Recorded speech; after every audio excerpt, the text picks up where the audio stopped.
September of last year, the United States Navy did something quietly extraordinary. They signed contracts with 5 defense companies, not for another aircraft carrier, not for more fighter jets, for something far more dangerous, something that will land on carrier decks without a pilot, something that will fly into enemy airspace where no human would survive, something that changes the rules of naval warfare forever. The Japanese plan at Pearl Harbor was brilliant. It revolutionized carrier aviation. What the Navy just greenlit makes that look like ancient history. This is the story of America's drone aircraft carriers, and they're coming sooner than you think. Right now, the United States Navy operates 296 battle force ships. China's Navy, over 370 platforms. The largest fleet in the world, and they're building faster than we are. Our shipyards are overwhelmed. Critical submarines are running years behind schedule. Some programs are delayed by 3 full years. We can't outbuild them. Not anymore. So the Navy made a choice, a strategic gamble that will define the future of American sea power. If we can't match China ship for ship, we'll do something they're not ready for. We'll build a fleet that thinks, adapts, and fights without putting a single pilot at risk. Welcome to the age of the Autonomous Carrier Airwing. Before we uncover the full implications of the unmanned airwing and the Navy's rush to get these secret weapons to sea, stop for a quick moment. It's truly shocking. 99% of people who watch this channel are not yet subscribed. If you want the deepest intelligence on MQ-25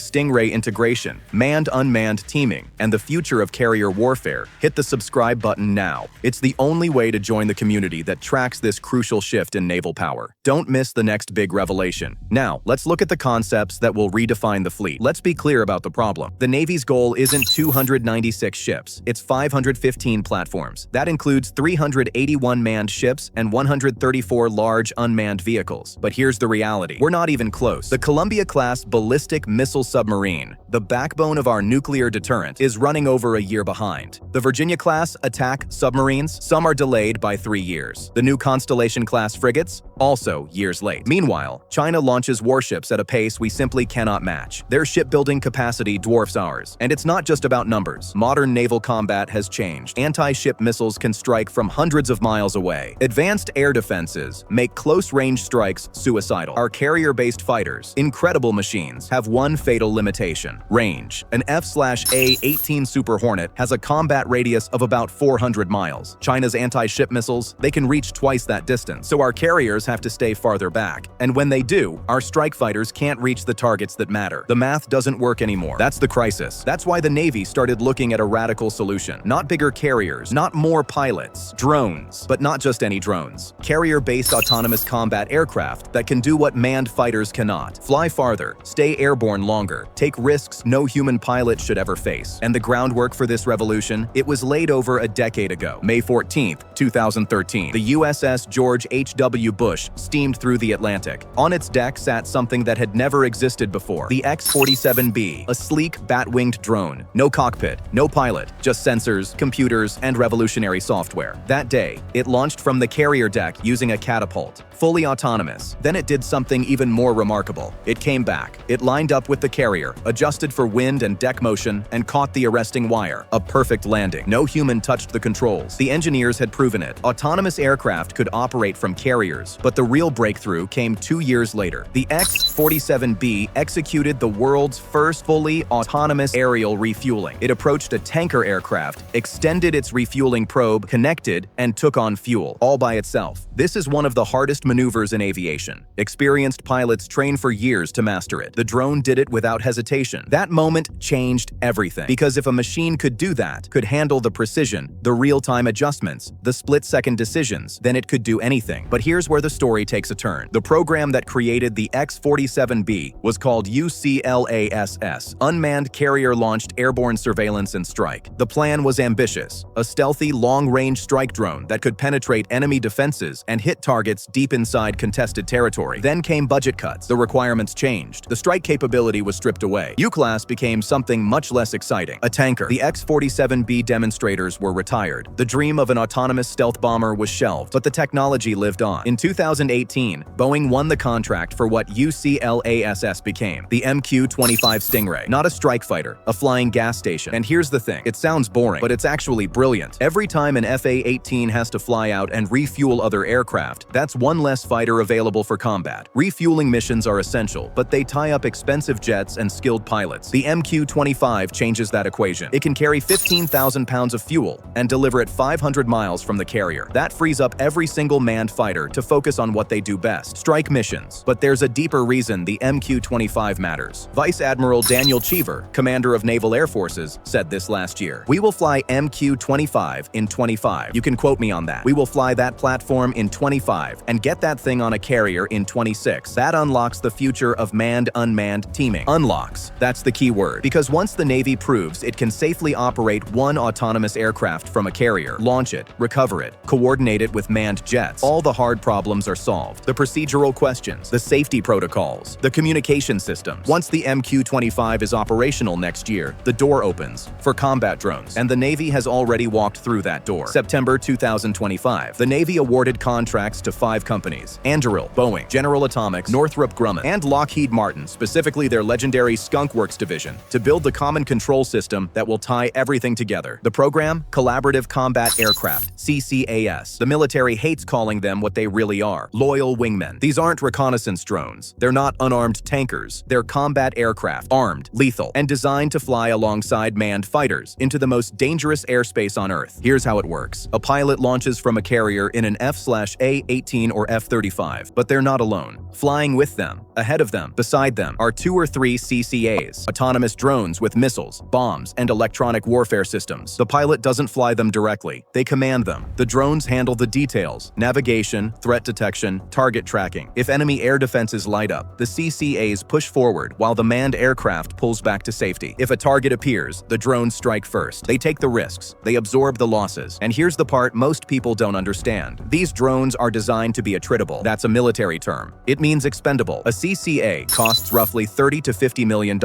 An FA-18, $65 to $70 million, plus years of training for the pilot. Losing a drone is acceptable. Losing a pilot is not. The Navy's plan is stunning in its ambition. By the early 2030s, they want 40% of the carrier airwing to be unmanned. Autonomous combat aircraft operating from American carriers within the next decade. But it gets even more radical. The Navy isn't just putting drones on existing carriers. They're exploring something entirely new. It's called the attritable UXV mothership, a low-cost, expendable vessel designed for one purpose: launching massive numbers of unmanned systems into contested zones. Think of it as a floating drone factory. It doesn't need the survivability of a supercarrier. It doesn't need nuclear power or a crew of 5,000. It needs to get close to the fight, release its payload of drones, and complete the mission. If it gets sunk, that was part of the calculation. This is the vision. American carrier strike groups in the 2030s won't look like anything we've seen before. Manned fighters, unmanned wingmen, autonomous tankers, swarms of drones coordinated by artificial intelligence. And behind them, ships specifically designed to be expendable, delivering overwhelming force at a fraction of the cost. China is building the largest navy in the world. America is building the smartest.